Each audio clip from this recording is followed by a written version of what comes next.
প্রতি বছর এই উৎসব ভাদ্র মাসে শুরু হয়। ধাপে ধাপে নানা আনুষ্ঠানিকতার পরে এই উৎসবে তারা যোগ হন এবং এই উৎসবের সবচেয়ে বেশি যে বিষয়টি তারা গুরুত্ব দিয়ে থাকেন, নিজস্ব সংস্কৃতি তারা তুলে ধরেন এবং নিজস্ব ভাষায় গান, এবং এই সংস্কৃতি গান এবং তাদের স্বকীয়তা সব মিলে এই আদিবাসীদের উৎসব শুধু আদিবাসীদের থাকে না, ছড়িয়ে যায় লোকালয়ের সমস্ত এই এলাকার মানুষের মাঝেই। আদিবাসীরা যেমন প্রকৃতি নির্ভর, আদিবাসীরা কৃষি নির্ভর এবং এই কৃষির প্রধান বাহন হচ্ছে গরু। এই গরুকে রক্ষা করার উদ্দেশ্য নিয়ে যে গোয়াল পূজা, সেই গোয়াল পূজাকে ধারণ করেই এই শাহরাই উৎসব। কোমর দুলিয়ে গানে গানে নাচে নাচে তুলে ধরছে তাদের কৃষ্টি, বিশ্বাস, জীবনের আনন্দ।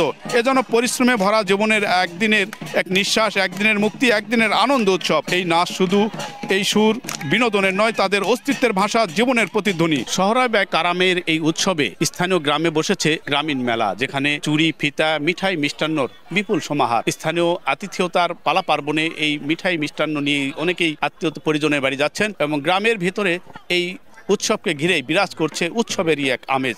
বিশাল সমাগম অবস্থা আর কি, প্রত্যেকটা ঘরে ঘরে আত্মীয় স্বজনে আসছে, তাদের অতিথি আপ্যায়ন করা আর কি, সব মিলে মেটে উৎসবময় সব পরিবয় হয়। এটা মেলায় আসছি, আমাদের বাসা নওগাঁ থেকে আসছি, প্রত্যেক বছরই আসা হয় এখানে। খুব সুন্দর একটা মেলা। কাঁকড়া আছে, চুরি আছে, মালা, নুপুর, আপনার কানের দুল, আপনার নেল প্যালেস সবই আছে। বরেন্দ্র অঞ্চলের 25টি ক্ষুদ্র নিগোষ্ঠী এই উৎসবে অংশ নেয়। তাদের বিশ্বাস, কারাম দেবতা তাদের ফসলের সমৃদ্ধি, পরিবারের সুখ সম্প্রীতি এনে দেন। এই উৎসব তাই শুধু ধর্মীয় নয়, এটি তাদের জীবনের আনন্দ, তাদের আত্মপরিচয়ের প্রতিচ্ছবি। আমরা যে কালী পূজার পরে যে শহরাই পূজা করি, প্রতিটা বাড়ি বাড়িতে আদিবাসীরা সমতল ভূমিতে বসবাসরত উরাও, মাহালি এবং মুন্ডা এবং সাঁওতাল সম্প্রদায়ে বিভিন্ন জাতিগোষ্ঠী আমরা বাস করি। আমাদের যে নিজস্ব ভাষা এবং সংস্কৃতি, আমাদের যে নাচ, আমাদের গান রয়েছে, আমাদের পোশাক, আমাদের চাল চলন, আমাদের সমস্ত কিছু আমরা এটাকে লালন করি, আমরা এটাকে পালন করি। আমরা এই সংস্কৃতিকে ধরে রাখতে চাই, আমরা এই সংস্কৃতিকে